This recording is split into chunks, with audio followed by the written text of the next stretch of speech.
23 de julio de 1941, 10 de la noche. Puesto de mando del Agrupamiento del Norte, en algún lugar cerca de la tórrida frontera peruana.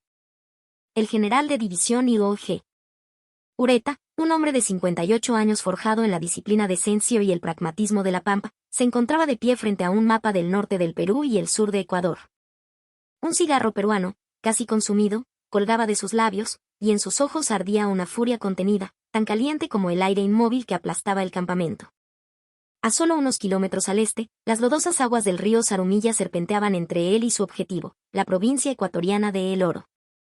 Su agrupamiento del norte, la punta de lanza del ejército peruano, había avanzado con una velocidad que desconcertaba al enemigo y alarmaba a sus propios superiores en Lima.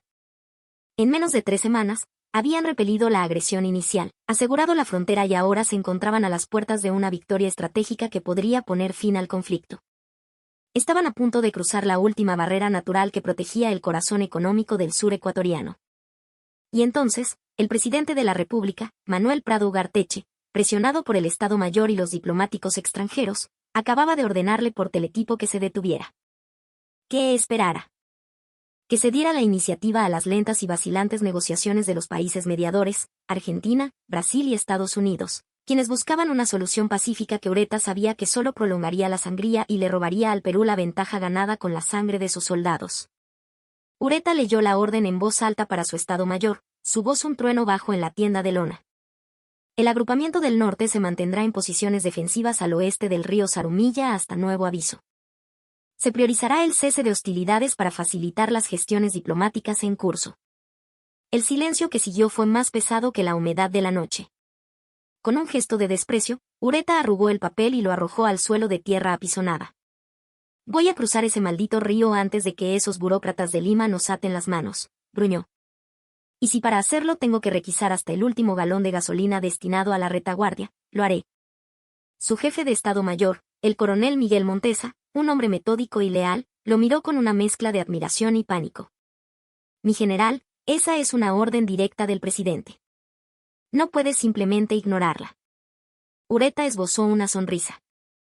Era una sonrisa peligrosa, la de un depredador que ve una oportunidad donde otros solo ven un obstáculo. No voy a ignorarla, Miguel. Voy a reinterpretarla. Lo que el general Ureta estaba a punto de hacer en las siguientes 72 horas violaría directamente las directivas presidenciales, se apropiaría de recursos vitales de otras unidades y humillaría a los diplomáticos y políticos que él consideraba los mayores frenos para una victoria decisiva.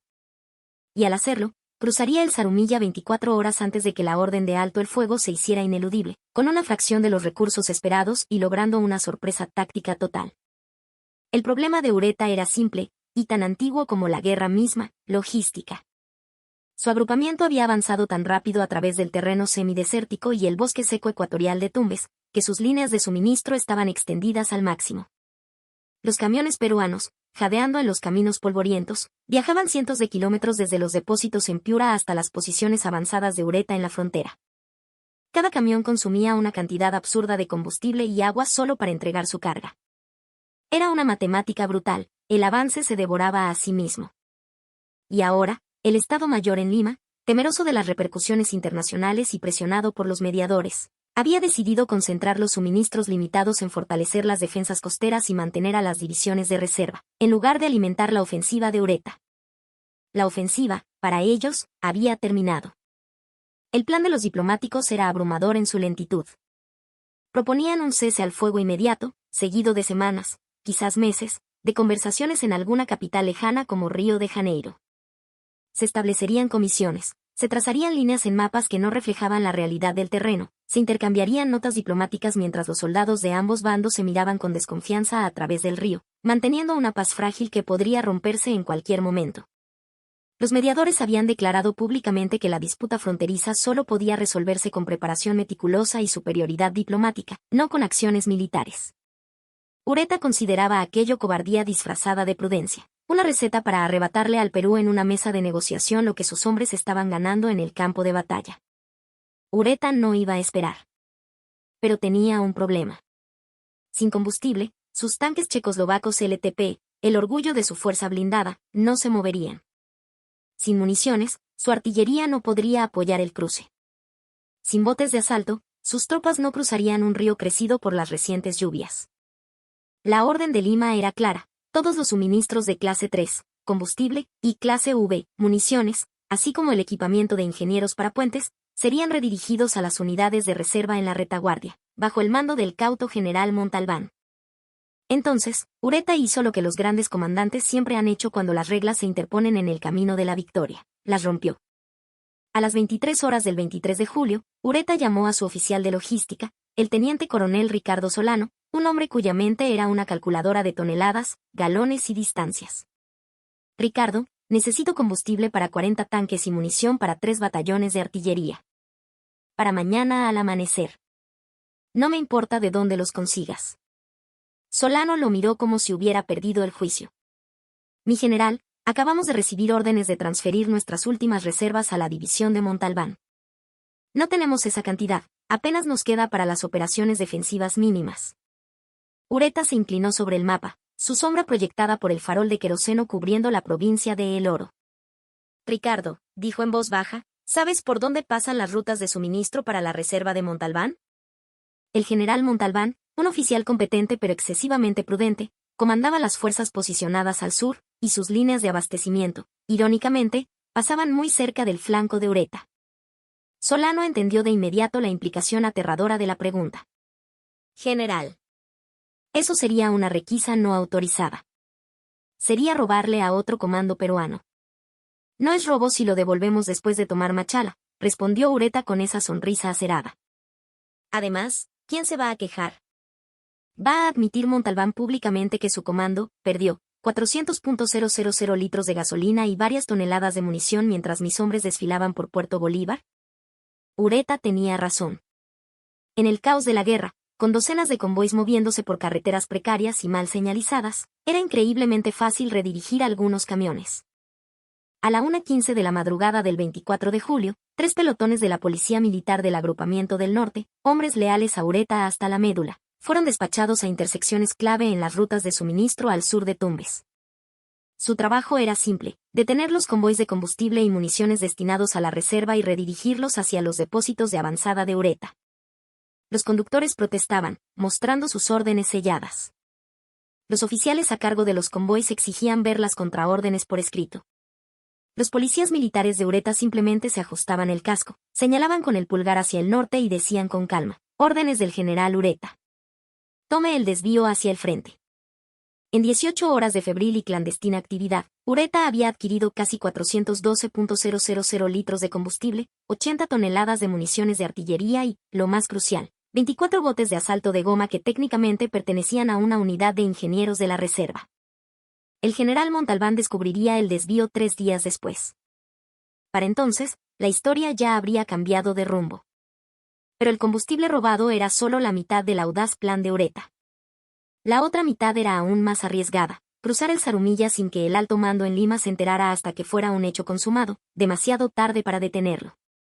La orden del presidente había sido inequívoca: posiciones defensivas al oeste del río.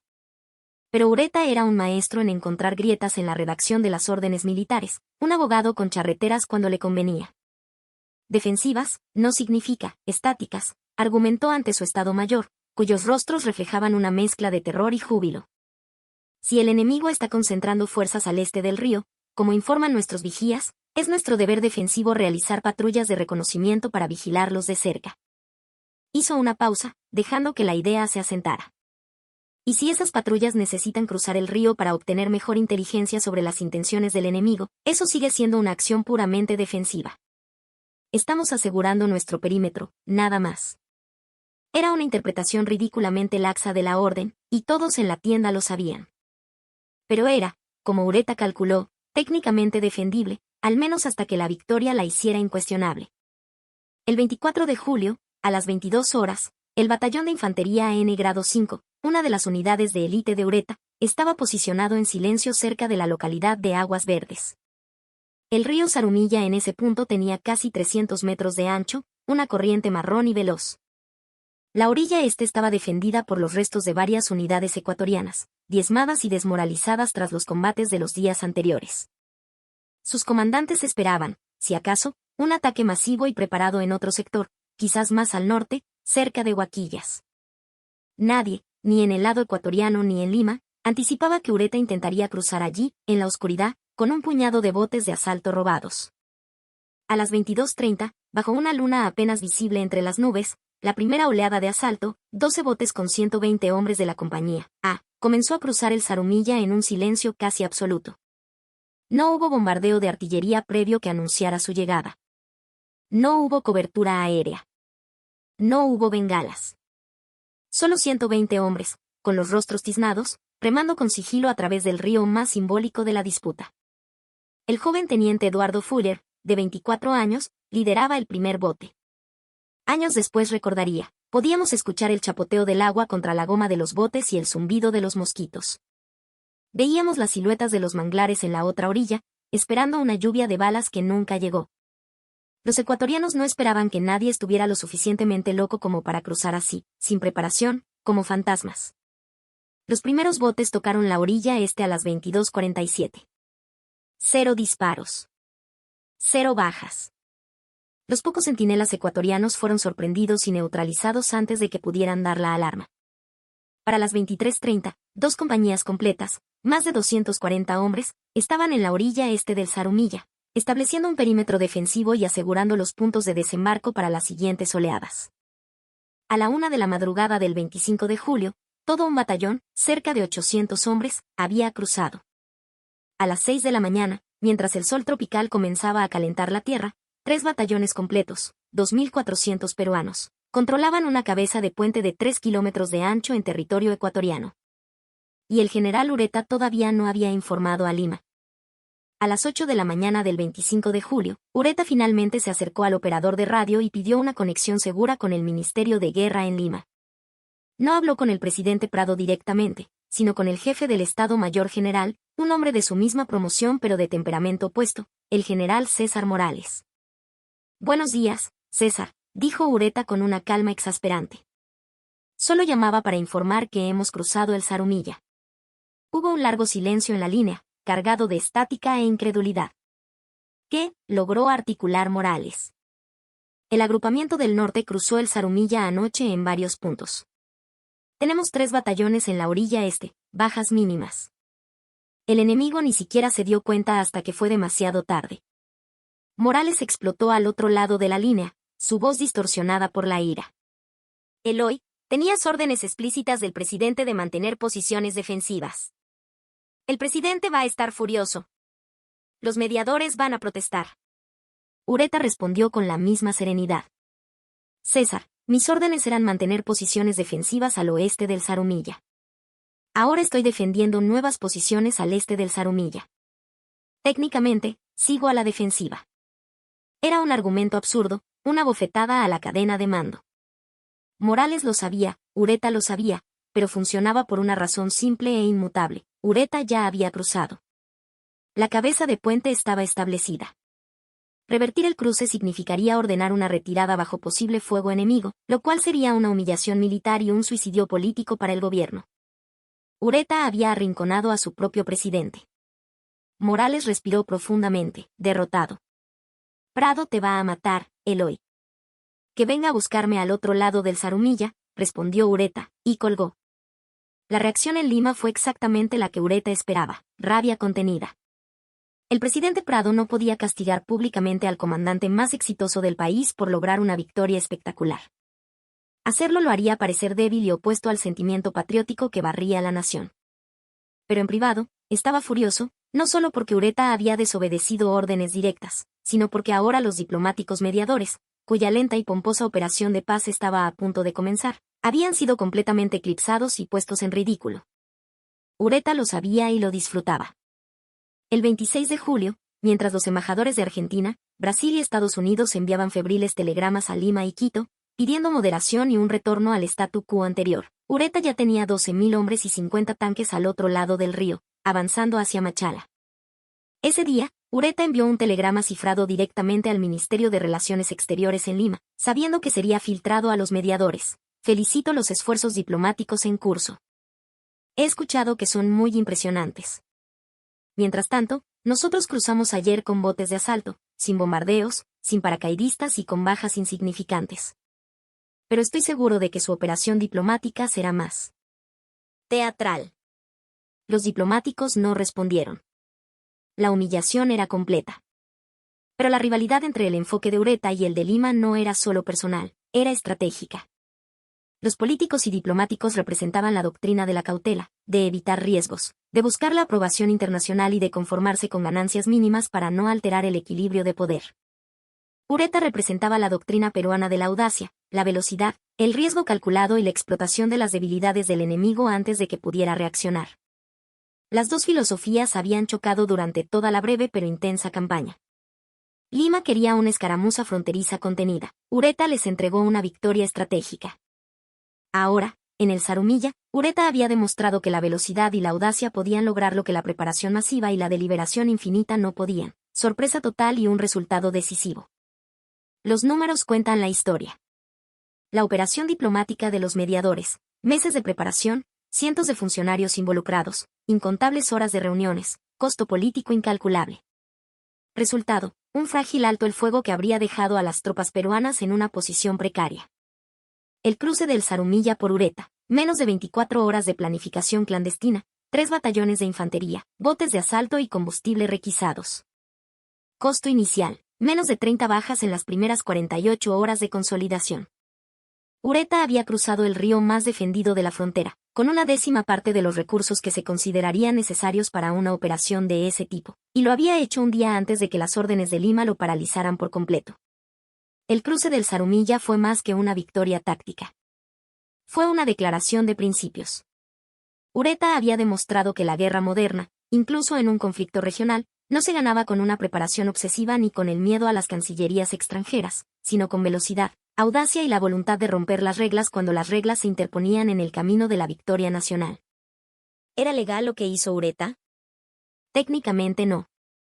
Se apropió de suministros, desobedeció órdenes directas del comandante en jefe y mintió sobre sus intenciones. ¿Funcionó? Absolutamente. Su agrupamiento del norte avanzó casi 80 kilómetros en las siguientes 2 semanas, capturando las ciudades de Machala, Santa Rosa y el estratégico Puerto Bolívar, tomando miles de prisioneros y destruyendo los restos de la resistencia organizada en el sur de Ecuador. Para el 31 de julio, cuando el alto el fuego finalmente se hizo efectivo, las fuerzas de Ureta ocupaban toda la provincia de El Oro. El Perú ahora negociaría la paz desde una posición de fuerza abrumadora. Y todo comenzó con combustible robado y un general que se negó a aceptar un no como respuesta. El general Montalbán, comandante de la reserva, finalmente confrontó a Ureta sobre los 400.000 litros de combustible desaparecidos a principios de agosto, en una tensa reunión en el cuartel general de Ureta, ya instalado en Machala. Ureta lo miró con una inocencia fingida. Mi estimado Montalbán, si tu combustible terminó en los tanques de mis LTP mientras avanzaban hacia Puerto Bolívar, entonces yo diría que tu combustible ayudó a ganar esta guerra para el Perú. Deberías sentirte orgulloso. Montalbán no estaba orgulloso, pero tampoco podía presentar una queja formal sin admitir que había permitido que le robaran un convoy entero bajo sus narices. Ureta nunca fue sancionado oficialmente por el incidente logístico. Años después, en sus memorias, el presidente Prado escribiría sobre Ureta con una mezcla de exasperación y respeto. Eloy Ureta era el comandante más problemático y obstinado bajo mi mando. También era el más efectivo. Su cruce del Zarumilla fue, desde el punto de vista diplomático, una catástrofe innecesaria. Pero desde el punto de vista táctico, fue brillante. Demostró que la audacia, cuando se ejecuta con competencia, puede lograr resultados imposibles con recursos mínimos. Era el cumplido más frío de la historia militar peruana, innecesario, pero brillante. Ureta, sin duda, lo habría considerado su mayor elogio. La pugna entre la audacia militar de Ureta y la cautela política de Lima nunca se resolvió del todo. Los políticos culparon a Ureta de ser imprudente y de arriesgar una condena internacional. Ureta los culpó de ser cobardes y de desperdiciar la oportunidad de una victoria aún más rotunda con sus preparativos excesivos y su miedo a la diplomacia. Ambos, quizás, tenían algo de razón. La cautela de Lima salvó al Perú de posibles sanciones, pero perdió oportunidades estratégicas. La audacia de Ureta ganó la batalla decisiva, pero a veces sus riesgos pusieron al país al borde de una crisis política. La guerra de 1941 necesitó de ambos tipos de liderazgo. pero solo uno de ellos cruzó el Zarumilla con botes y combustible robados, logrando una victoria que definiría las fronteras y el orgullo de una nación. Y ese comandante se aseguró de que los políticos